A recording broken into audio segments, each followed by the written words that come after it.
بسم اللہ الرحمن الرحیم، السلام علیکم، welcome to BNS food court. امید کرتا ہوں آپ سب خیریت سے ہوں گے۔ اللہ آپ کو اپنی رحمتوں کے سائے میں رکھے۔ جیسا کہ پالک کے پکوڑے مختلف طریقوں سے بنائے جاتے ہیں، لیکن آج آپ کے لیے ایک الگ سی پالک کے پکوڑوں کی ریسیپی لے کر آیا ہوں جو ٹیسٹ میں انتہائی لاجواب ہوتے ہیں اور سادہ بیسن والے پکوڑوں سے کافی ڈیفرنٹ ہوتے ہیں۔ تو ویڈیو کو اینڈ تک ضرور دیکھیے گا، چینل کو کر لیجئے سبسکرائب۔ تو چلیے سٹارٹ کرتے ہیں۔ بسم اللہ الرحمن الرحیم۔ آدھی گٹھی پالک کو میں نے اچھے سے دھو لیا تھا، خراب پتوں کو اور جو پتے تھوڑے سے یلو ہو گئے تھے ان کو نکال دیا تھا۔ اب اس کی کٹنگ کر لیں گے۔ سب سے پہلے سائیڈ سے یہ حصہ کاٹ کے پھینک دیں گے، اس کو ہم نے یوز نہیں کرنا۔ اس کے بعد پالک کی باریک کٹنگ کر لیں گے۔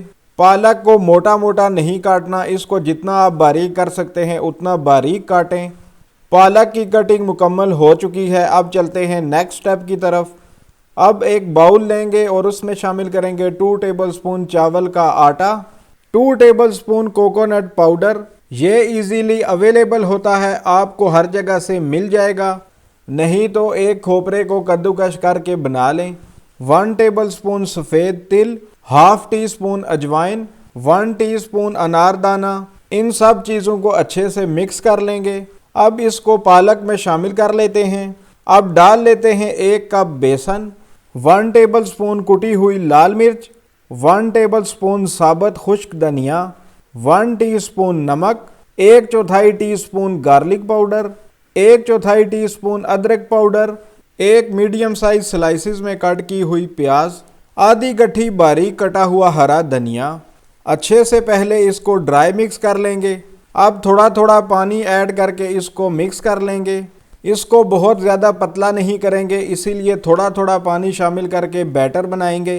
اس پوائنٹ پر اگر بیسن آپ کو کم لگے تو آپ اور بھی ایڈ کر سکتے ہیں۔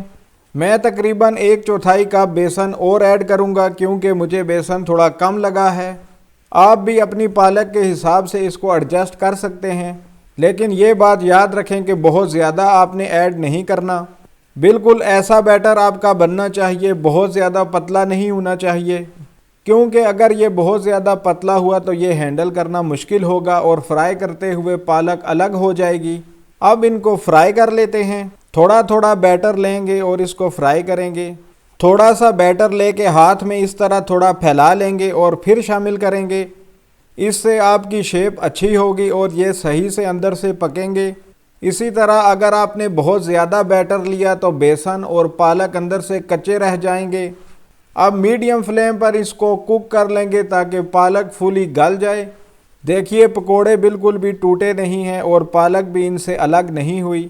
ان کو کچھ دیر اور فرائی کر لیں گے تاکہ اچھا سا گولڈن براؤن کلر آ جائے۔ الحمدللہ یہ فلی فرائی ہو چکے ہیں۔ اب ہم ان کو نکال لیں گے۔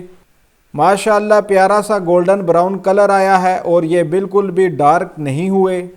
اسی طرح باقی پکوڑوں کو بھی فرائی کر لیں گے اور فل گرم آئل میں یہ فرائی کرنے ہیں۔ ٹھنڈے آئل میں آپ نے نہیں ڈالنے، نہیں تو سارا آئل پکوڑے سوک کر لیں گے۔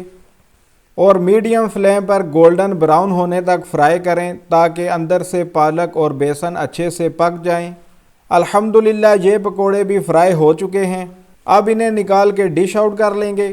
جب تک میں کرتا ہوں ڈش آؤٹ، آپ چینل کو سبسکرائب کر لیجئے۔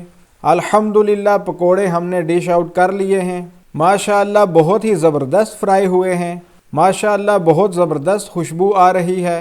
خاص طور پر جو گارلک پاؤڈر ہم نے ڈالا تھا اس کی وجہ سے اس کی خوشبو اور زیادہ ہو گئی ہے۔ اب بغیر دیر کیے اس کو ٹیسٹ کر لیتے ہیں۔ بسم اللہ الرحمن الرحیم۔ دیکھیے شیپ بھی اور کلر بھی بالکل زبردست ہے، کوئی کسر بھی باقی نہیں رہی۔ بہت ہی مزیدار ہے۔ گارلک پاؤڈر سے نہ صرف اس کی خوشبو ہی اعلیٰ تھی بلکہ اس کا ذائقہ بھی بہت زبردست ہے۔ اگر آپ کے پاس گارلک پاؤڈر نہیں ہے تو آپ 1-2 جوے لہسن کے کوٹ کے اس میں شامل کر سکتے ہیں۔ آپ بھی اس منفرد ریسیپی کو ضرور ٹرائی کریں، آپ کو یہ بہت پسند آئے گی۔ ہمارے چینل کو بھی سبسکرائب کریں اور ویڈیوز کو لائک کریں۔ اپنے اور اپنے پیاروں کا رکھیے خیال۔ اگلی ویڈیو تک مجھے دیجیے اجازت۔ اللہ حافظ۔ السلام علیکم۔